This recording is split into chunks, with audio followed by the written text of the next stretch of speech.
उत्तर दक्षिण पूर्व पश्चिम फिरदा दाने दाने नू। उत्तर दक्षिण पूर्व पश्चिम फिरदा दाने दाने नू। सर्व कला सतगुरु साहिब की हरि आए हरियाणे नू। सर्व कला सतगुरु साहिब की हरि आए हरियाणे नू। बोलो सतगुरुदेव जी की जय। सत साहिब। दोस्तों, आज हम आपके सामने एक ऐसी सच्चाई लेकर आए हैं जिसको जानना आपके लिए बेहद ज़रूरी है। दोस्तों, अध्यात्म के नाम पर लोगों की आस्था के साथ, भावना के साथ और लोगों के जीवन के साथ खिलवाड़ करते हुए नकली पंथों और गुरुओं द्वारा ठगा जाना कोई नई बात नहीं है। इसी कड़ी में आजकल कबीर साहिब के नाम पर बहुत सारे नकली पंथ चले हुए हैं। अपनी अज्ञानता को अनदेखा करके वह अपने आप को सर्वश्रेष्ठ सिद्ध करने में लगे हुए हैं। इनमें से एक है मदनपति जी का पंथ। इस पंथ से प्रभावित कुछ अज्ञानी लोग जो काल के जाल में फंस चुके हैं, उनके विचार और उनकी अज्ञानता का सतर इतना गिर चुका है कि कबीर साहिब जी की वाणियों के अर्थ का अनर्थ कर भोले श्रद्धालुओं को भ्रमित करने की कुचेष्टा कर रहे हैं। सर्वविदित है कि कबीर साहिब जी की वाणी ना झूठी है और न ही व्यर्थ है, क्योंकि कबीर सागर में इतनी गूढ़ वाणियाँ हैं कि जिनको एक तत्वदर्शी संत के सानिध्य के बिना समझ पाना मुश्किल ही नहीं, असंभव है। काल द्वारा चलाए गए भ्रमित पंथ व उनके गुरु कबीर साहिब जी के ज्ञान को झूठा सिद्ध करने में लगे हैं। कबीर साहिब जी की वाणियों को गलत ढंग से पेश करते हैं। इस प्रकार के व्यक्ति शिष्य बनने से पहले गुरु बनने की चाहत ज़्यादा रखते हैं, भोली जनता को भ्रमित करने का असफल प्रयास करते हैं। काल द्वारा प्रेरित नकली पंथ के प्रवर्तक मदनपति साहिब जी के बारे में कहा जाता है कि ये 14 वर्ष की आयु में घर परिवार छोड़कर संसार का मोह त्याग कर जंगल में जाकर साधना करने लगे। एक दिन इनको राधापति नाम के एक दिव्य पुरुष ने दर्शन दिए, जिसके बारे में उनका कहना है कि वे स्वयं कबीर साहिब जी थे और इनको मूल ज्ञान उन्होंने ही बताया। आओ अब जानें मदनपति जी का मूल ज्ञान क्या है। दोस्तों, इसको मूल ज्ञान कहेंगे या भूल ज्ञान, इस पर आपको विचार करना है। कबीर साहिब जिन महान संतों को मिले उनमें गरीबदास जी, गांव छुड़ानी, जिला झज्जर, हरियाणा वाले, दादू साहिब जी, नानक साहिब जी, मलोकदास साहिब जी, धर्मदास साहिब जी व घीसा दास साहिब जी, गांव खेखड़ा, उत्तर प्रदेश वाले। इन सभी को सतलोक लेकर गए व भक्ति भेद दिया। कबीर साहिब व इन महापुरुषों का ज्ञान तो आपस में मिलता है, लेकिन मदनपति साहिब का ज्ञान इन पुरुषों से नहीं मिलता। यदि गहराई में जाकर विचार करें तो मदनपति साहिब को जो दिव्य पुरुष मिले वे कबीर साहिब नहीं, स्वयं काल थे। यहाँ काल ने मदनपति जी को न स्वयं का ज्ञान करवाया, ना ही कबीर साहिब का भेद दिया। काल ने जो ज्ञान बताया वह कबीर साहिब के ज्ञान से बिल्कुल भिन्न है। मदनपति जी को भ्रमित कर दिया गया कि ऊपर कोई लोक नहीं है, न सतलोक, न अलखलोक, न अगमलोक और न ही अनामी लोक है। आत्मा ही परमेश्वर है तो खुद ही परमात्मा है। अपना निज स्वरूप को देख ले, उसमें स्थित हो जा, इसको पूर्ण मुक्ति कहते हैं।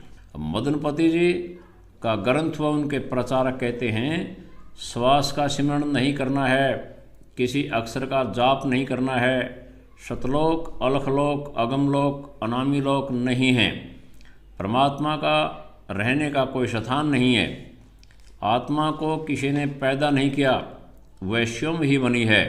इनके मूल ज्ञान के अनुसार आत्मा ही सतनाम, आत्मा ही सारनाम, आत्मा ही निशब्द, अकह, अनाम आदि आदि हैं। इनका कहना है कि हम सीधा सारनाम देते हैं, अक्षर वाले शब्द का जाप नहीं करना है, सीधा निज स्वरूप को लखाते हैं, त्रिकुटी में नहीं जाना है। मुक्ति आत्मज्ञान से होगी, अर्थात निज स्वरूप देखने से होगी। दोस्तों, ये अपने अज्ञान को कबीर साहिब के द्वारा दिया गया ज्ञान बता रहे हैं। जिसको ये मूल ज्ञान कह रहे हैं, दरअसल इनका ज्ञान कबीर साहब जी के ज्ञान से बिल्कुल भिन्न है। दोस्तों, आज आपके सामने इनके द्वारा फैलाए जा रहे अज्ञान का पर्दाफाश करेंगे। अब सच्चाई देखकर निर्णय करें कि इन्हें कबीर साहब मिले या काल भगवान मिले। कबीर साहब जी की वाणी से ही इन्हें सभी बिंदुओं पर झूठा साबित करेंगे। मदनपति जी को राधापति के रूप में काल मिले थे। इस बात को गहराई से समझने के लिए हमें यह देखना होगा कि कबीर साहब जी का ज्ञान क्या कहता है और मदनपति जी का ज्ञान क्या कहता है। यदि मदनपति जी का ज्ञान कबीर साहब के ज्ञान से मेल नहीं खाता तो स्वतः ही सिद्ध हो जाएगा कि मदनपति जी को काल भगवान मिले और अपना आधा अधूरा ज्ञान देकर भ्रमित कर दिया। आइए देखिए कबीर साहब के ज्ञान में और मदनपति जी के ज्ञान में कितना अंतर है। हम इसको तुलनात्मक तरीके से बताएंगे।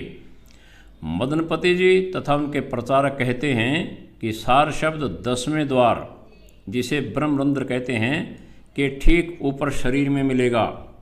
कबीर साहब जी कहते हैं सार शब्द शरीर के बाहर 12वें द्वार के ऊपर सुरती कमल में है। मदनपति जी तथा उनके प्रचारक कहते हैं कि त्रिकुटी में नहीं जाना है। कबीर साहब जी ने स्पष्ट किया है कि त्रिकुटी में जाना ही पड़ता है। मदनपति जी तथा उनके प्रचारक कहते हैं कि 52 अक्षर वाले किसी भी मंत्र का जाप नहीं करना है, जबकि कबीर साहब जी कहते हैं मोक्ष प्राप्त करने के लिए 52 अक्षरों में आने वाले नाम मंत्रों अर्थात सतनाम सार नाम का जाप जरूरी होता है। मदनपति जी तथा उनके प्रचारक कहते हैं श्वास का सिमरण नहीं करना है, जबकि कबीर साहब जी कहते हैं कि श्वास का सिमरण मुख्य है। मदनपति जी कहते हैं ऊपर कोई लोक नहीं है, जबकि कबीर साहब की वाणी तथा गरीबदास जी की वाणी में अनेक स्थानों पर ऊपर के लोकों का वर्णन है। आपको प्रमाण दिखाएंगे। दोस्तों, अब हम एक एक बिंदु से इनके अज्ञान का खुलासा करेंगे। तो सबसे पहले हम अपनी पहली वीडियो में सार शब्द का भेद बताते हैं। हम इनके सार शब्द पर चर्चा करते हैं कि मदनपति जी का ग्रंथ व उनका प्रवक्ता सार शब्द को कहाँ बताता है, जो इनके मूल ज्ञान का तथा उनके अनुभव का ग्रंथ है। साथ में ये भी कहते हैं कि ये ज्ञान कबीर साहब जी ने मदनपति जी को दिया है। इनके ग्रंथ सत्यनाम नाम प्रकाश टीका के 89 पेज पर लिखा है कि 10वां द्वार गुप्त है, ब्रह्मरंध्र है ठोर, तहवां सुरती लिप्त करो दे तजो फिर और। इसका टीका करते हुए बताते हैं, गुरुजी शिष्य को समझाते हुए कहते हैं कि ब्रह्मरंध्र को 10वां द्वार भी कहते हैं। उसके ठीक ऊपर चमड़ी में बिल्कुल एक तरह से सटा हुआ अछूता व चेतन आत्मा शब्द रूप है। वहीं पर अपनी सुरती को संसार से हटाकर शिथिल करके लगाओ। सुरती आत्मा में एकाग्र होने से तुम्हें शरीर की कुछ भी शुद्धि नहीं करनी चाहिए। ये कहते हैं कि सुरती लगाते हुए शरीर छोड़ना है, यानी मर जाना है। इनका ग्रंथ व प्रवक्ता बताता है कि हम सार शब्द को सीधा लिखाएंगे और किसी अक्षर वाले नाम के जाप की जरूरत नहीं है। सार शब्द प्राप्त होने के बाद उसमें सुरती लगानी है, सुरती को सार शब्द से जोड़ना है। ऐसा अभ्यास करने से एक दिन आपको सार शब्द परमात्मा का साक्षात्कार होगा। इसके बाद आपका स्वरूप परमात्मा जैसा हो जाएगा अथवा निज स्वरूप को प्राप्त होकर उसमें शिथिल हो जाओगे। परमात्मा और आप में कोई भेद नहीं होगा। फिर आपको महसूस होगा कि तेरे ऊपर और कोई परमात्मा नहीं है, तो स्वयं ही सतनाम सत शब्द सार शब्द निशब्द अकह अनाम आदि तू स्वयं ही है। तुझे किसी ने पैदा नहीं किया, तो स्वयं ही परमेश्वर है। ये व्याख्या मदन साहेब पंथ के मूल ग्रंथ में वर्णित है तथा इसके प्रचारक भी ऐसा ही प्रचार करते हैं। यही इनके ज्ञान का सार है। ये कहते हैं कि ब्रह्मरंध्र ही 10वां द्वार है। उसके ठीक ऊपर चमड़ी में एक तरह सटा हुआ अछूता वह चेतन आत्मा शब्द रूप है। उसमें अपनी सुरती लगाओ। इसी को ये सार शब्द कहते हैं। इसी में मरते समय तक सुरती लगाते रहोगे तो आपकी मुक्ति हो जाएगी। साथियों, ये इनके ज्ञान का निचोड़ है। इनको तो 10वें द्वार को खोलने का भी पता नहीं है, जबकि कबीर साहब जी ने 12 द्वार बताए हैं। 12वें द्वार के पार सार शब्द है और ये 10वें द्वार में ही सार शब्द की उपलब्धि बता रहे हैं। इनको 10वें द्वार का भी ज्ञान नहीं है, तो 10वें द्वार को खोलने का ज्ञान कहाँ से होगा। इनको जो ज्ञान कराया गया वो 10वें द्वार से भी नीचे का है, और इसके बारे में हम आपको अगली वीडियो में बताएंगे कि मदनपति जी को राधापति के रूप में कौन मिले थे और इनको कहाँ का ज्ञान दिया था। इनके ग्रंथ सत्यनाम नाम प्रकाश टीका में सार शब्द के बारे में बताया गया है। ये बताते हैं कि सार शब्द ब्रह्मरंध्र यानी 10वें द्वार के ऊपर शरीर के अंदर है, और ये कहते हैं हम अपनी सुरती को विहंगम मार्ग से यानी पक्षी की तरह उड़ाकर सीधे 10वें द्वार के ऊपर लक्ष्य पर पहुंच जाएंगे।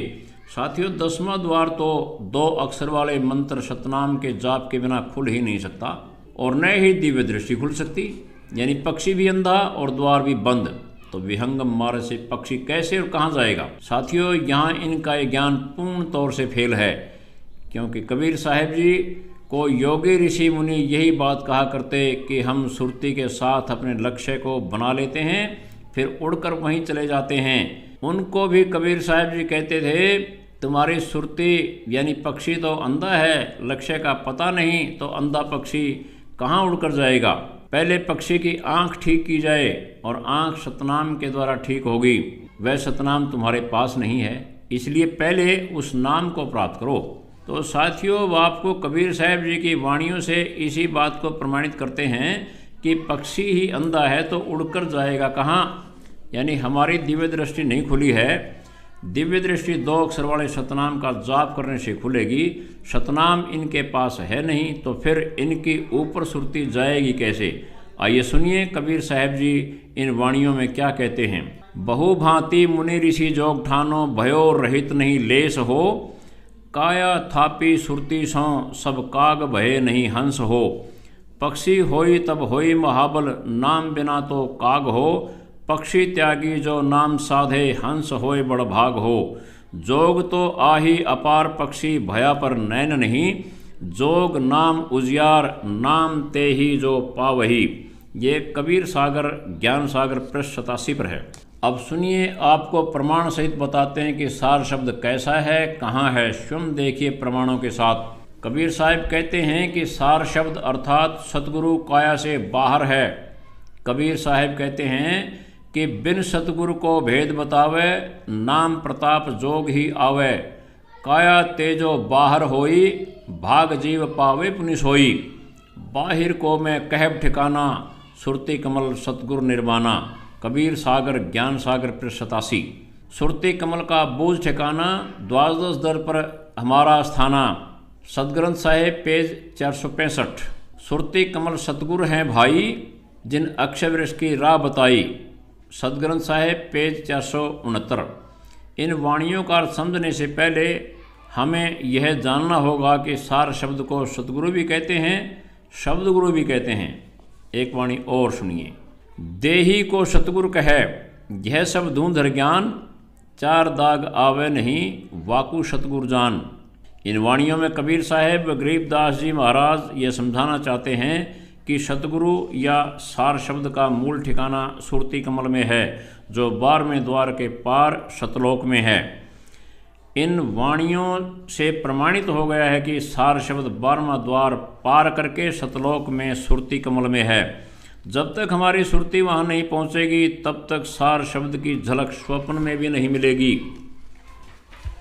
कबीर साहब जी व गरीबदास जी के ज्ञान से अलग सार शब्द के लिए मदनपति जी के पंथ वाले ब्रह्मरंध्र यानी 10वें द्वार में ध्यान लगवाते हैं, जो ब्रह्मलोक तक की सीमित है। ब्रह्मलोक में 10 प्रकार की धुन सुनती हैं, वह बहुत आनंद भी मिलता है, इसलिए ब्रह्मलोक को सुख सागर भी कहा है। ये मदन पंथ वाले 10वें द्वार अर्थात ब्रह्मरंध्र तक की भक्ति देकर जीव को उलझा कर रखते हैं। इनके ज्ञान के अनुसार जीव काल लोक में ही रह जाएगा। ब्रह्मलोक काल का ही लोक है। यदि आपके भाग्य में कोई पाप कर्मों की मार या कोई दुख आने वाला है तो इस भक्ति से ये दुख भी दूर नहीं हो सकता और न ही मोक्ष होगा। लेकिन ये अज्ञानी लोग इसी को सार शब्द परमात्मा व पूर्ण मोक्ष बताते हैं। लेकिन वास्तव में 12वें द्वार के ऊपर जो सार शब्द प्राप्त होगा उसकी धुन व आनंद इसकी तुलना में कई गुना अधिक होता है। सार शब्द प्राप्ति के बाद हम परमात्मा का साक्षात्कार कर पाएंगे। सार शब्द का सिमरण करके ही पूर्ण मोक्ष प्राप्त होगा। इसी सार शब्द से तुम्हारे पाप कर्म भी कटेंगे, सुख भी मिलेगा और मोक्ष भी मिलेगा। यह सार शब्द 2 अक्षर के सतनाम तथा 1 अक्षर के आदि नाम का अजपा जाप करने से प्राप्त होता है। अब आप स्वयं निर्णय करें कि सार शब्द ब्रह्मरंध्र अर्थात 10वें द्वार में है या 12वें द्वार को पार करके सतलोक में है। आपके सामने प्रमाण सहित निर्णय हो गया है कि सार शब्द 12वें द्वार के पार है, जो कबीर साहब ने बताया है। इससे सिद्ध हुआ कि मदनपति जी के ज्ञान के अनुसार 10वें द्वार में सार शब्द बताना काल द्वारा बताया भ्रमित ज्ञान है, जो बिल्कुल गलत है। आप शिक्षित हैं, स्वयं निर्णय कर लें। एक उक्ति है, हाथ कंगन को आरसी क्या, पढ़े लिखे को फारसी क्या। अब आपको द्वारों का ज्ञान करवाते हैं। कबीर साहब की वाणी क्या कहती है, सुनिए। 10 दरवाजे प्रकट हैं, 4 कुलफ लगाए, 2 दरवाजे उघड़े, हंसा सचू पाए। कबीर शब्दावली पृष्ठ 816 पर। अब ब्रह्मांडों का चित्र देखिए आप। यह वाणी प्रमाण दे रही है 10 दरवाज़ों का ज्ञान सबको है। किसी भी संत को प्रवचन करते हुए सुनिए, ये यही कहते हैं कि 10वें द्वार में ध्यान लगाओ, मतलब कि 10वां द्वार तक की जानकारी सबको है। आगे वाणी है 4 कुलफ लगाए। इसके बारे में सतगुरु बताते हैं कि काल निरंजन के पास 21 ब्रह्मांड का साम्राज्य है। इसमें 5-5 ब्रह्मांडों को मिलाकर 4 महाब्रह्मांड बना रखे हैं। ये 4 कुलफ यानी 4 ताले इन ब्रह्मांडों के हैं। इनके पार 2 दरवाजे 11वां व 12वां द्वार हैं। वे द्वार खुलेंगे तब जाकर 12वें द्वार के पार सुरती कमल में सार शब्द प्रकट होता है। अब 10वें व 11वें द्वार 2 अक्षर के ओम सोहम यानी सतनाम के अजपा जाप से खुलते हैं, जो कि पूर्ण सदगुरु जो अधिकारी हैं वे देंगे। उसके जपने से ये द्वार खुलेंगे। यदि इन मंत्रों का जाप बिना पूर्ण गुरु अधिकारी से लेकर करोगे तो ये मंत्र लाभ की बजाय हानि कर देंगे, क्योंकि इनमें बहुत शक्ति होती है, भक्ति से सहन नहीं कर सकता। इनकी शक्ति पागल कर देगी या राक्षस बना देगी। यदि इन परिस्थितियों से बचकर ऊपर 21वें ब्रह्मांड के अंतिम छोर पर 2 अक्षर के जाप के बल पर पहुंच जाते हैं तो वहां एक सुई की नोक जितना सूक्ष्म द्वार है। द्वार के पार सतगुरु रूप में कबीर साहब जी खड़े होंगे। द्वार के इधर कबीर साहब जी के शिष्य सहज संतोष जी बैठे हैं। वे सत्यवादी भक्तों को पार करते हैं, उनकी परीक्षा लेते हैं। वे पूछते हैं कि आपके गुरु कौन हैं, आपका इष्ट कौन है, और मंत्र सुनाओ। जो मनमुखी होते हैं अर्थात पूर्ण अधिकारी संत से दीक्षा नहीं लिए होते हैं, उन्हें सहज संतोष जी ऊपर से नीचे गिरा देते हैं। वहाँ का गिरा हुआ दोबारा कभी वहाँ नहीं जाता। काल के 21वें ब्रह्मांड के आखिरी छोर को जो मनमुखी साधना करके पार करके जो आगे जाना चाहते थे, वे मनमुखी भक्ति करने वाले कौन कौन नीचे गिरे जानिए एक वाणी के द्वारा। श्रृंगी ऋषि का पत्र फूटा, पारा ऋषि माया ने लूटा, भिंडी ऋषि जूं भेड़ भिवंडा, बहुरी नहीं वहाँ पाया झंडा, दुर्वासा का ध्यान डगाया, शंखलोचनी कुं भरमाया, 2400 उतरे नहीं घाटी, विषम पंथ है झीनी बाटी, 87 ठेका खाया, सिद्ध 84 उल्टा आया, नारद मुनि से केते वर्णो, जो उबरे सो सतगुर सरनो। सदग्रंथ साहेब पृष्ठ 520। जिन महापुरुषों के नाम इन वाणियों में लिए गए हैं, जैसे श्रृंगी ऋषि जी, पराशर ऋषि जी, भिंडी ऋषि जी, दुर्वासा ऋषि जी, जैन धर्म के 24 तीर्थकर, 88,000 ऋषि और नारद मुनि जी जैसे साधकों ने इन्हीं 2 अक्षर वाले जाप मनमुखी करके 11वें द्वार को पार करने की कोशिश की और उनकी ये दशा हुई इनको नीचे गिरा दिया गया, क्योंकि इन्होंने कबीर साहब जी के अधिकारी व पूर्ण संत से नाम प्राप्त नहीं था। अब आप विचार करें कि जिनके पास नाम ही नहीं और 10वें द्वार में ध्यान लगाते हैं और वे पूर्ण मोक्ष की बात करते हैं, इससे आप अंदाज़ा लगा लो कि कहाँ बैठे हैं। 11वें के बाद 12वें द्वार में जो आदि नाम अक्षर है उसको भी अजपा विधि से सुरती नृत्ति से अजपा जाप किया जाएगा, तब वह 12वां द्वार खुलेगा, तब जाकर सार शब्द प्रकट होता है। सार शब्द कोई आलू प्याज नहीं है, जहाँ मर्जी वहाँ मिल जाएगा। सार शब्द को प्राप्त करने के लिए कबीर साहब जी के वाणी में कहते हैं, सतनाम स्वपन में सोसे ज्यों माता बालक को पोसे, जब लग भक्ति अंग अंग नहीं समावा, तब लग सार शब्द कैसे को पावा। कबीर सागर मुक्ति बहुत पेश बेहतर। इस वाणी में कबीर साहब जी कह रहे हैं कि सतनाम की अत्यधिक भक्ति होगी और भक्ति अंग अंग में समाएगी। जैसे काम करते करते माँ अपने बच्चे पर ध्यान रखती है, एक पल के लिए भी नहीं भूलती, ऐसे सतनाम का जाप करने से सार शब्द मिलता है। सार शब्द कब और कैसे मिलता है, इसे बंदी छोड़ सतगुरु रामपाल जी महाराज के मुख कमल से भी सुनिए। ग्रीब मन राजा खेलन चला रंग होरी हो, त्रिवेणी के तीर राम रंग होरी हो। मन राजा खेलन चला रंग होरी हो, त्रिवेणी के तीर राम रंग होरी हो। 5 सखी नित संग है रंग होरी हो, बरस के सरनीर राम रंग होरी हो। पिला पिंगला मध्य है रंग होरी हो, बीच सुषमना घाट राम रंग होरी हो। शिव बर्मादिक खेलाई रंग होरी हो, सनगातिक जो है बाट राम रंग होरी हो। उसे परमात्मा की तरफ हर एक इंसान, हर ऋषि, हर संत भक्ति में लगा हुआ है, लेकिन वो सतभाव सतनाम ना मिलन की वजह से, सार शब्द ना पान, सार नाम सार शब्द ना मिलन की वजह से वो वहां नहीं पहुंच पाए। ये सभी अपना नाम ले रहे हैं, सनकादिक, सनक सनंदन, ब्रह्मादिक यानी शिव जी, ब्रह्मा विष्णु महेश, सभी उस नाम में यानी भक्ति में लगे हुए। आप देखिए कि जहां पर ब्रह्मा विष्णु महेश नहीं जा सकते, उनके उपासक कहां जाएंगे। एक का बात को समझ लेवा इंसान को, इतना इशारा बहुत हो है। अब उन तो फालतू तो उनके उपासक ना सिद्ध हो सकते, ना समाधिस्थ हो सकते, ना वो कोई ऐसी सिद्धि प्राप्त कर सकते, और वो भी पार ना हो सकते, तब वह कहां जाएंगे। तो क्या कहें, शेष सैंस मुख गावे ही रंग होरी हो, यो नारद पोर नाद राम रंग होरी हो। हाथ अबीर गुलाल है रंग होरी हो, खेलत है सब साध राम रंग होरी हो। इंद्र कुबेर वरुण है रंग होरी हो, धर्मराज दान धरंत राम रंग होरी हो।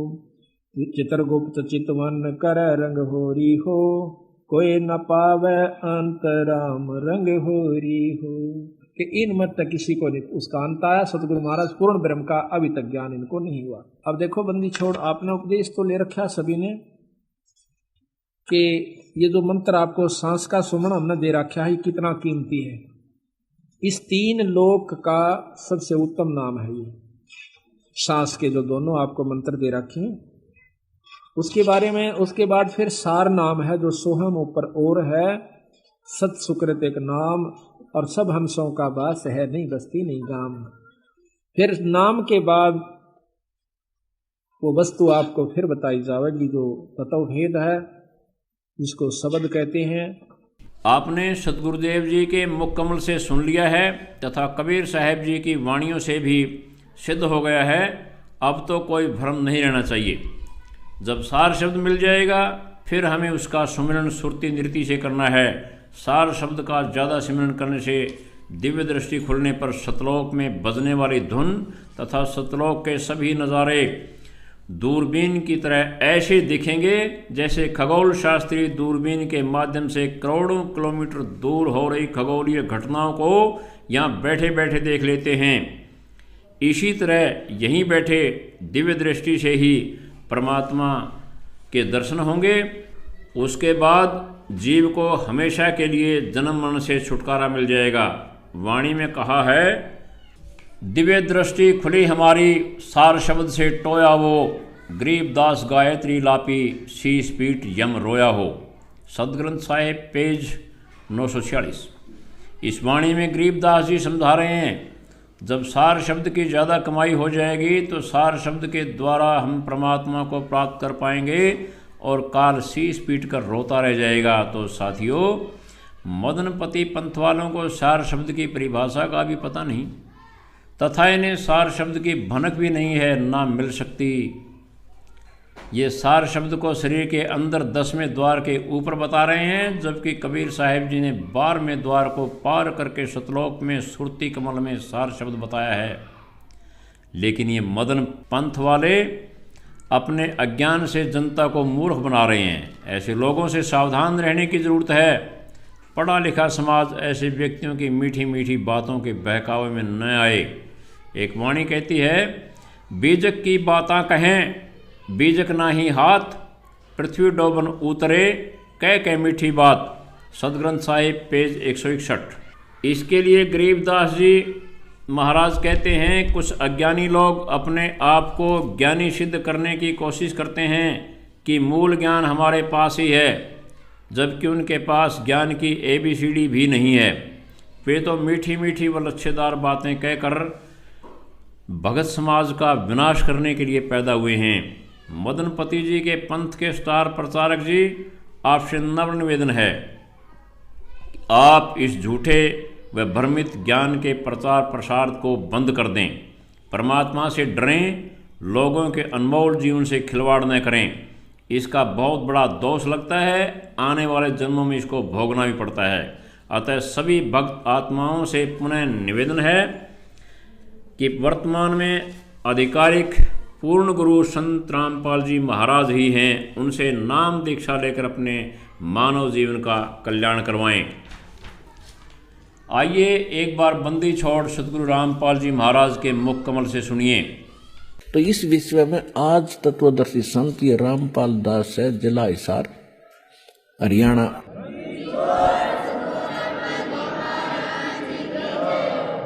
अब किसी का भ्रम ना रहना चाहिए।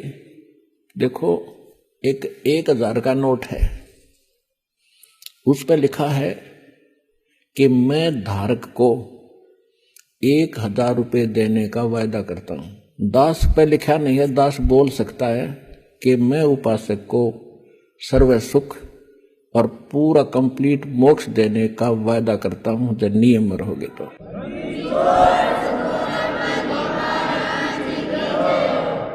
अब आपको वो तत्व ज्ञान और यथार्थ भक्ति और मंत्र समाधान मिला है, वो इस दास के पास है। और अपना कल्याण कराओ। दास पलकें बिछाई बैठा आपके लिए। आप भगवान के बच्चे हो, सारे जाओगे।